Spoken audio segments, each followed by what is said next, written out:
He went down, so the city could keep pretending it didn't. Every night at 9 o'clock, while the rest of Tudor London closed its shutters and went to bed, a specific group of men began their shift. They didn't work in a factory, a kitchen, or a field. They worked underground, in the city's cesspits, removing by hand what everyone above them had left behind. They were called gong farmers. The word gong came from the Old English word for dung, and farming was exactly what they did, harvesting the accumulated waste of an entire city, one bucket at a time, in total darkness, before sunrise.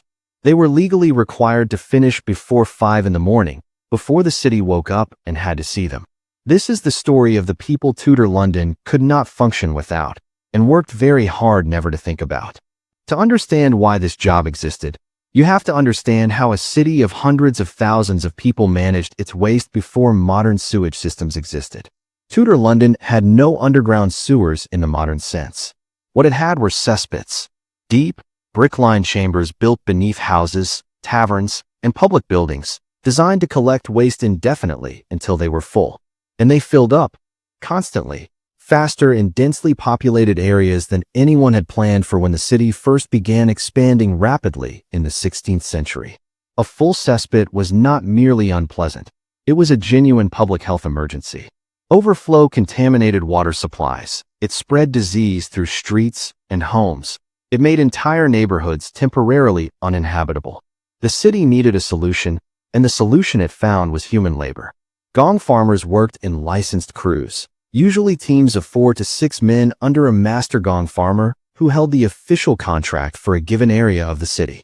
The work required specific equipment: long-handled buckets for reaching the bottom of deep pits, ropes and pulleys for hauling filled containers back to street level, and covered carts pulled by horses for transporting the waste out of the city before dawn.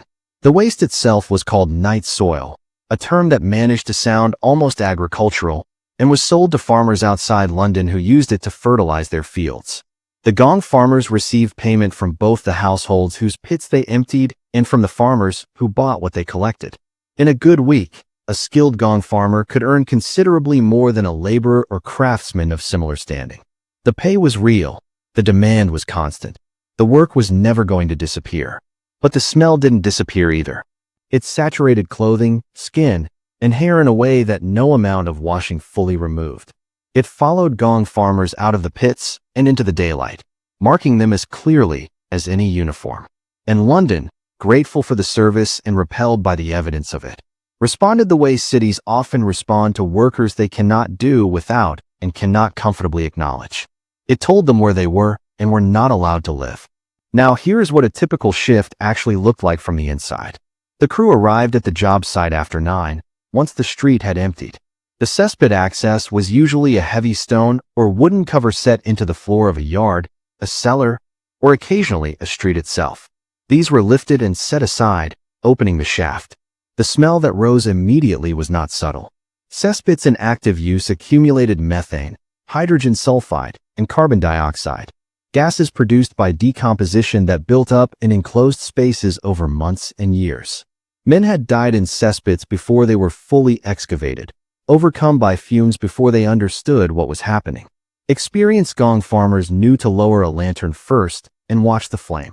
A flame that guttered or went out meant the air below was not safe to breathe yet, and the pit needed time to ventilate before anyone climbed down. When the air was clear enough, one man descended by rope while the others worked the pulley system above. The work at the bottom was entirely manual, filling the bucket, signaling upward, waiting while it was hauled to the surface, emptied into the cart, and sent back down. Repeating this for hours in complete darkness, except for the lantern, in a space often too narrow to stand upright, until the pit was clear enough to be considered done. By the time the crew finished a large cesspit, they had moved several tons of material entirely by hand. They then covered the site, loaded the last of the carts, and moved on to the next address on their list. All of this had to be completed, equipment stowed, carts removed, and streets left clean, before the city began to stir. Because the arrangement only worked if nobody waking up for their morning routine had to see where their comfort had actually come from. But what the city did with them after the work was finished is the part this story is really about. Because the gong farmers did not just disappear when the sun came up. They had to live somewhere. Here is the rewritten text. Here is the part of this arrangement that reveals exactly what Tudor London actually thought of the people keeping it functional. Gong farmers were required by law and custom to live in designated areas of the city, usually at its outskirts, away from the residential and commercial neighborhoods they served every night. The reason was simple and openly stated: the smell. No amount of washing removed it completely. It was absorbed into skin over years of work in a way that became permanent and identifiable. A gong farmer in a market, a church, or a tavern was immediately recognizable to anyone nearby. So the city solved this problem the same way it solved the cesspit problem itself. It managed the location.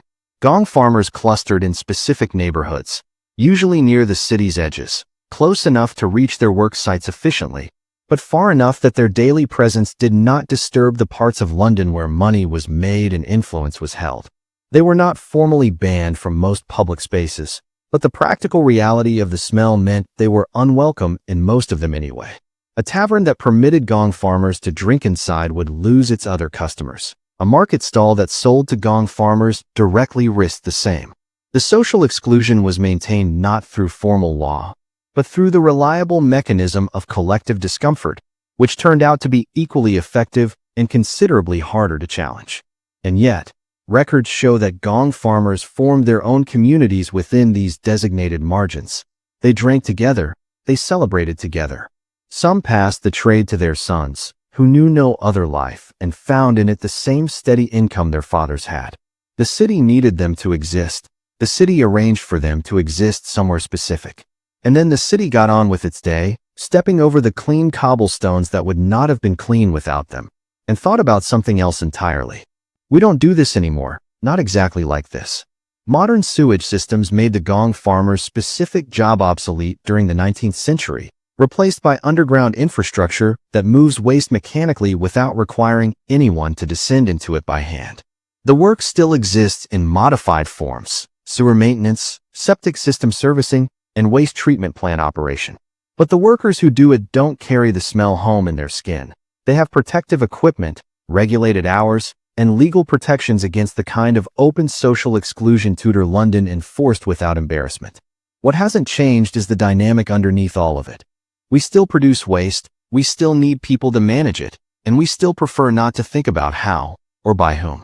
The gong farmer's exclusion was visible because it was physical.